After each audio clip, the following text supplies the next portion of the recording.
to remind you of that moment. That moment that will come to pass. It will happen to everybody. It will happen to everybody.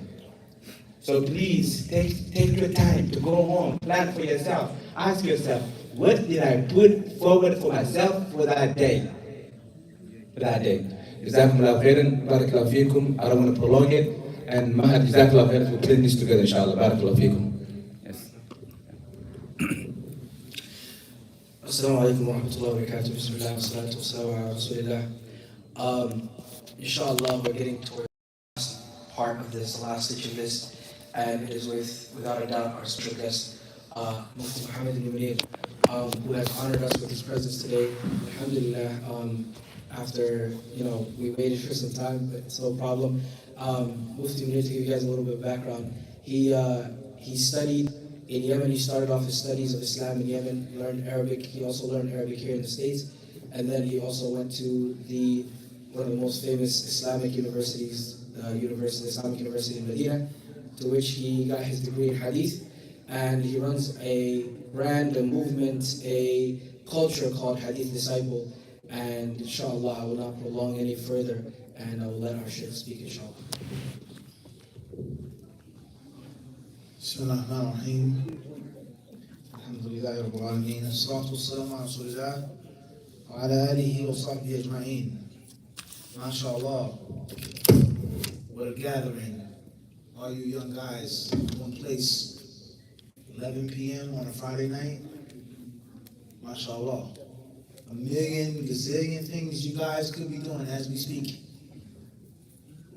Good, bad, and ugly. The fact that you're in the house of Allah on Friday night, 11 p.m., that in itself speaks volumes. You should be happy. You should be proud. It's a good thing, alhamdulillah. So many youth are lost, clueless. Muslim and non-Muslim alike. Right? So there's many things that I can say to you. Many different feelings and emotions I could express and share with you. I'm happy to be here. Alhamdulillah, Allah knows that. Many things, it's not a lot of time. You guys are waiting for a very long period of time, and I appreciate that. I'm sure you can realize and understand the hectic nature of the schedule, the classes, the driving, the lecture that you see, the live stream. That's only a what? Small part of what's happening, getting from one point to the next, right? So with that being said, if I could give you guys any advice within a few minutes, less than 5 minutes, 4 minutes, 3 minutes, if I give you any advice, man, it was difficult. And I'm just thinking about myself. When I was your age, or your ages, a little older now, I may look younger than how old I actually am, but I remember when I was this young, sitting in strength of character. You gotta have a strong character. You can't be weak and feeble-minded. Whatever you're trying to pursue in life, or the dunya, or a mixture of both. Even when we talk about basketball, the previous speaker mentioned, which he said it wasn't haram, but that's not your life. It's a sport, it's a game. It's not supposed to be the greatest of your worries. You wake up thinking about it, and go to sleep thinking about it. If you play it, it's supposed to be on the side. But what I'm trying to say to you guys is, if you want to play basketball, if you want to study the deen, if you want to go to college, if you want to do this, whatever you do, either you do it or don't do it at all. And you got to have strong character. You can't be weak. Don't be a follower. Most people that fall off the straight path, they get messed up, they get caught up. In most cases, because they're following the wrong person. Trying to fit in, trying to be cool, trying to be accepted, trying to be popular, trying to be whatever term you use. And that's because they're weak. They don't have enough self-esteem. They don't have enough self-confidence to be comfortable with what and who they are. Allah made them. And the Muslim is not supposed to be like that. The Muslim is supposed to be strong. The Muslim is supposed to know what Allah has given him. The Muslim is supposed to know what Allah wants from him. The Muslim is supposed to know his purpose. You're not supposed to be a tag along, a yes man. And if you are strong, if you are the leader, you don't want to have those types of people in your circle. Yes men, they just shake their head on every single thing that you say and agree with everything that you say. You need a friend that's going to tell you to your face, not behind your back, yo, that's not cool. Just like that. To your face. Somebody that's going to disagree with you, but tell you to your face, not behind your back. So if I give you guys any advice, and there's so much advice I can give you, with regards to the deen and the dunya. The deen and the dunya. Sincere advice from Muslim youth. If I could just pick one thing off the top of my head, it is don't be weak-minded, don't be feeble-minded. And if you look at taqwa, being mindful of Allah, muraqabatullah, being watchful alone that Allah sees you, what is that going to have, what type of effects is that going to have on your self-conscious, your self-control, and the strength of willpower? I'm not a slave of my desires. I'm not a follower of you, of this one, of that one. I obey and I follow Allah subhanahu wa ta'ala.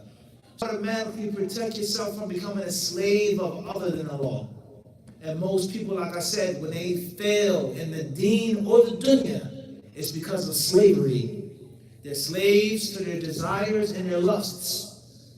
They're slaves, they're followers, they're tag-alongs to another man that has his own agenda. You helping me out what I'm doing.